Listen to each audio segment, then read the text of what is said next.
Selamat pagi Ananda semuanya. Bagaimana kabarnya hari ini? Baik. Alhamdulillahirrahmanirrahim. Nah, sebelum kita mulai belajar pada pagi hari ini, ada baiknya kita berdoa terlebih dahulu. Ririn, boleh tolong bantu memimpin doa kita hari ini? Baik Bu, sebelum kita memulai pembelajaran pada hari ini, alangkah baiknya kita berdoa, yaitu berdoa sesuai percaya masing-masing. Berdoa mulai. Berdoa selesai. Semoga dengan adanya pembacaan doa tadi, proses pembelajaran kita lancar dari awal sampai akhir dan juga ilmunya dapat kita pahami dan juga kita terapkan dalam kehidupan kita. Nah, seperti yang sudah Ibu sampaikan pada pertemuan minggu lalu, bahwa hari ini kita akan mempelajari tentang bagaimana implementasi nilai Pancasila dalam kehidupan kita, serta belajar memahami kasus yang terjadi terkait penyelewengan nilai Pancasila. Oke, adapun tujuan pembelajaran kita pada hari ini, yaitu yang pertama adalah agar Anda semua mampu mengidentifikasi nilai Pancasila dan nilai yang dilakukan dalam satu kasus tersebut. Kemudian yang kedua adalah supaya Anda mampu menganalisis akar permasalahan dari perilaku yang bertentangan dengan nilai Pancasila, dan yang ketiga adalah Anda mampu merumuskan gagasan solutif yang konkret dan relevan dengan kehidupan. Nah, ini 3 tujuan pembelajaran materi kita pada hari ini. Sebelum kita lanjut, silakan Anda tonton video singkat terlebih dahulu yang berkaitan dengan pembelajaran kita pada hari ini. Woi, punya duit nggak lo? Gak usah bohong.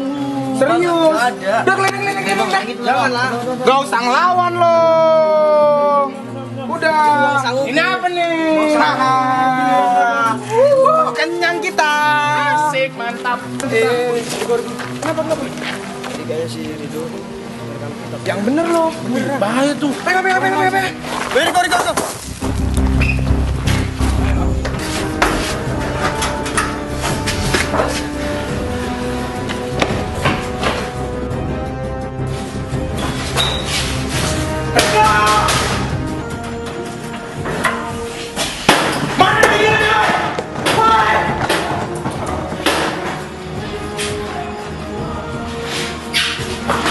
Mana videonya?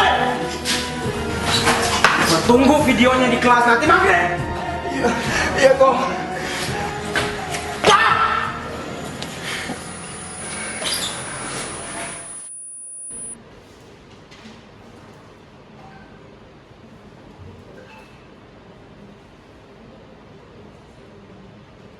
Nah, setelah menyimak video tersebut, Ibu ingin bertanya kepada Ananda, menurut Ananda semua, kenapa nilai Pancasila itu sudah banyak kita tahu, tapi belum banyak kita terapkan dalam kehidupan kita?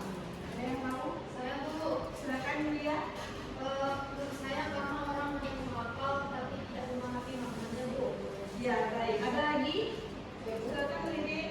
Karena lingkungan kali itu tidak mendukung Bu. Ya, benar. Ada lagi? Silakan Yevi. Karena kurangnya kesadaran Bu. Ya, baik. Jadi nilai Pancasila itu belum cukup kita pahami saja, tapi juga harus kita implementasikan dalam kehidupan kita sehari-hari. Sekarang pertanyaan selanjutnya, setelah melihat kasus tadi dari video yang sudah ditayangkan, bagaimana menurut Ananda, bagaimana Pancasila dapat menjadi solusi dalam menyelesaikan konflik sosial, terutama di lingkungan sekolah, agar kasus atau permasalahan tadi tidak terjadi lagi ke depannya? Silakan Fetri. Mungkin dengan cara menerapkannya dalam kehidupan nyata, Bu, seperti saling menghargai, tidak memilih teman, dan menyelesaikan masalah dengan musyawarah, Bu. Ya, baik, terima kasih. Jadi nilai Pancasila tidak hanya dihafal, tapi juga harus kita terapkan dalam kehidupan kita. Nah, nilai-nilai terkandung dalam nilai Pancasila itu memiliki makna yang dapat kita praktikkan dalam kehidupan kita sehari-hari. Misalnya sikap saling menghargai, tolong menolong, musyawarah, dan berlaku adil. Pertanyaannya, kenapa kita harus mengimplementasikan nilai Pancasila? Nah, karena nilai Pancasila ini berdiri sebagai penengah, sebagai pemersatu kita di antara banyaknya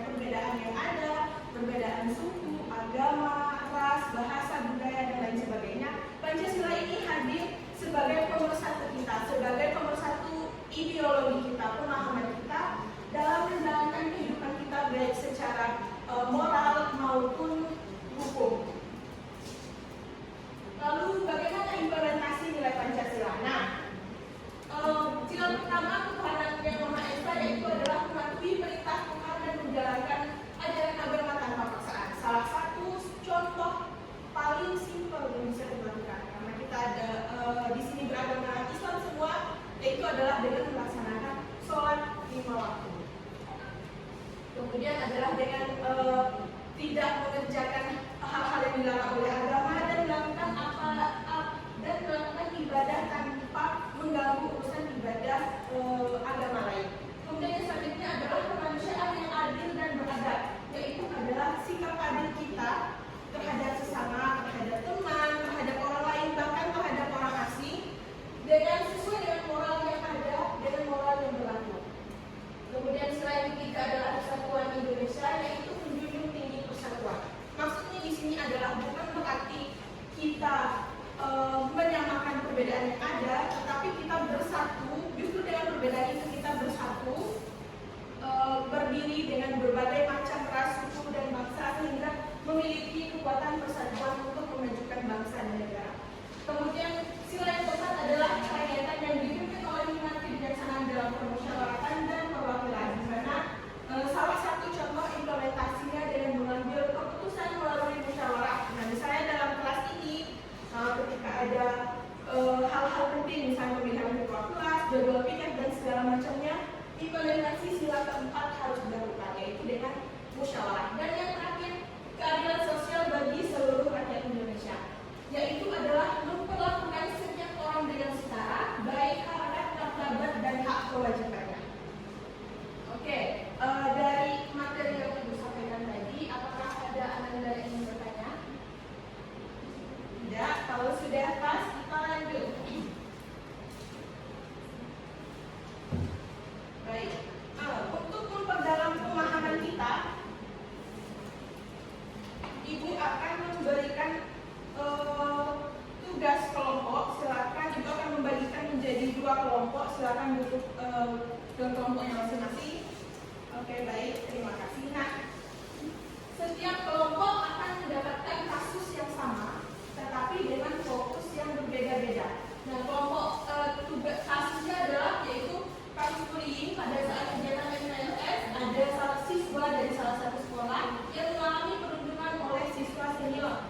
Kejadian ini menyebabkan trauma secara fisik dan psikologis. Ini kasusnya sama ya Nanda, tapi nanti tugasnya berbeda, yaitu kelompok 1 fokus pada identifikasi sila yang dilanggar. Kemudian kelompok 2 akan masalah dari kasus tersebut.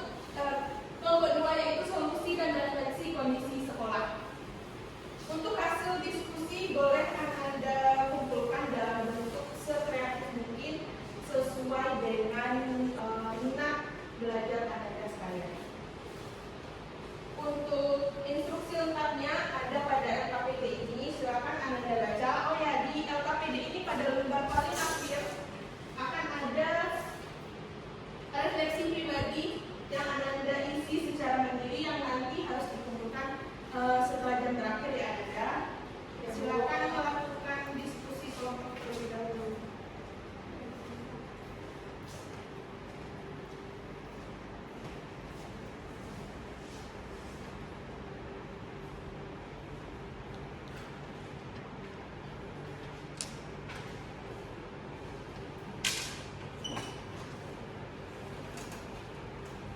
Apakah ada yang kesulitan Anda?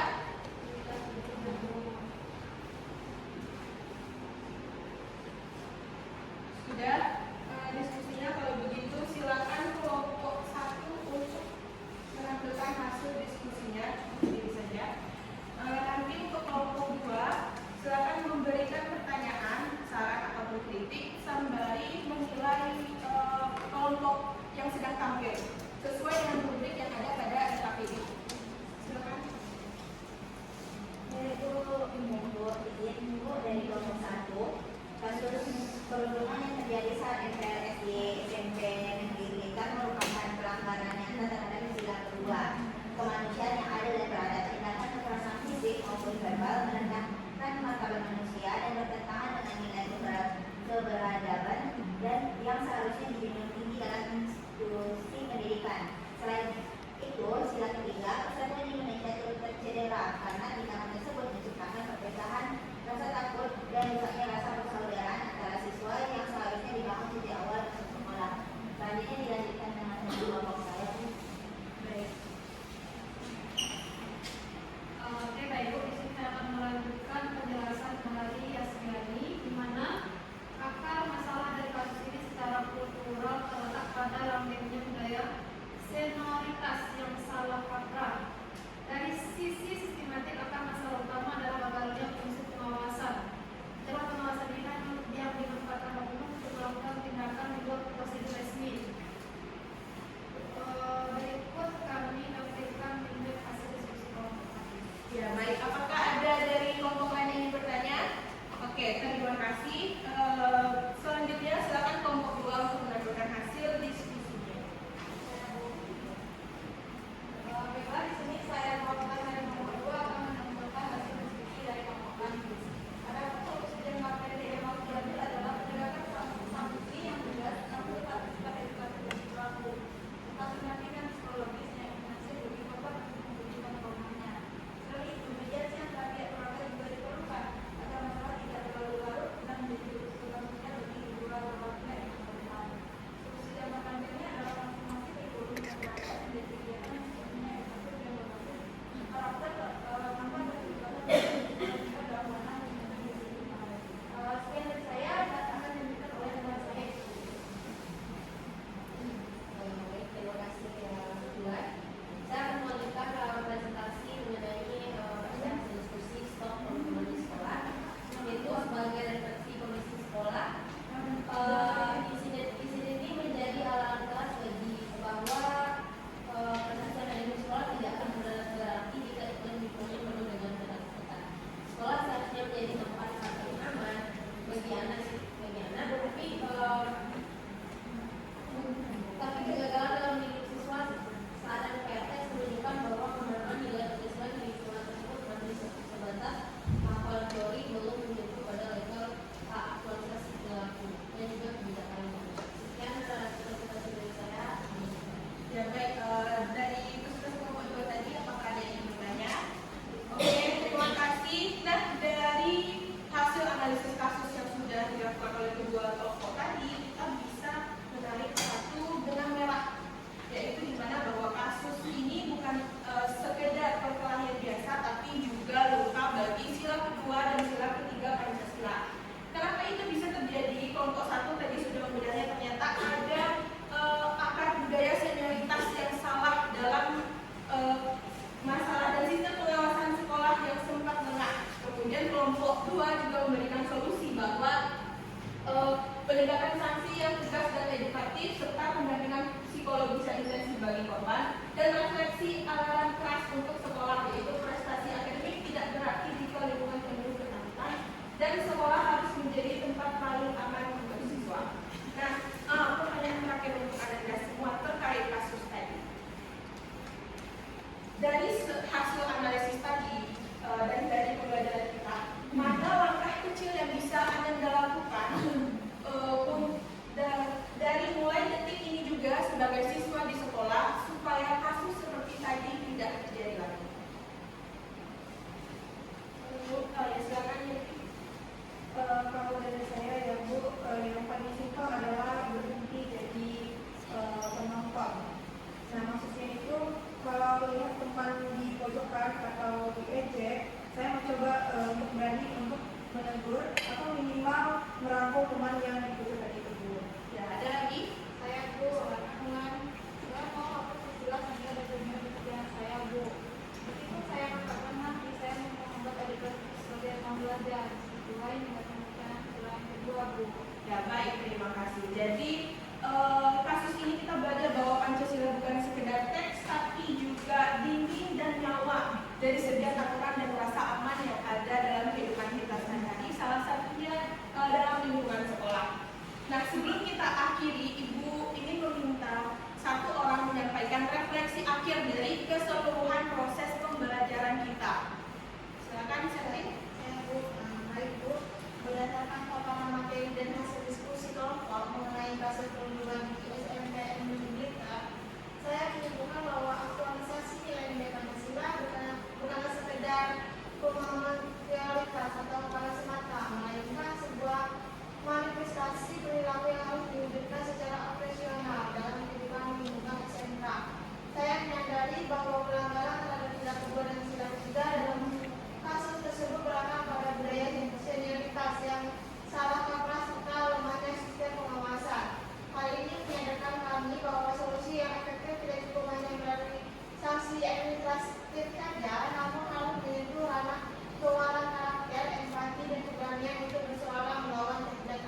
Bu. Baik, terima kasih refleksinya Septin. Nah, demikian pembelajaran kita pada hari ini. Untuk kedepannya, semoga Anda bisa terus berpartisipatif aktif seperti sekarang ini, dan pembelajaran